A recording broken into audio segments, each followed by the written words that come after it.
పిరికివాడివి మిలిటరీలో ఎందుకు జాయిన్ అయ్యావు? మీరు ఆర్మీ నుండి ఎందుకు బయటకు వచ్చేసారు? ఇరుకీ డ్యాం మొదటి షట్టర్ ఇంకొద్ది సేపట్లో తెరుచుకునే అవకాశం ఉందని తెలుస్తుంది. వరద నీటితో ప్రజలు ఇళ్లు కోల్పోయి చాలా ఇబ్బందులు పడుతున్నారు. ఒకప్పుడు వర్షం పడుతుంటే అందరూ ఒక్కటైపోయారన్నమాట. నాకు మీరు ఎవరు వద్దు. మా అమ్మాయి నీలాంటి సన్నాస్తో కాపురం చేయదయ్యా.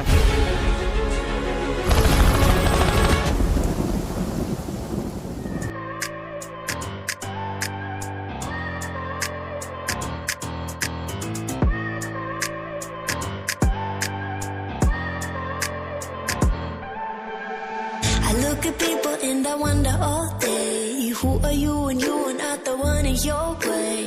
And then I think about myself and I stayed. I'm a pretty boss, look on my shit bright waist. I'm a freak in the sheets, back got clothes.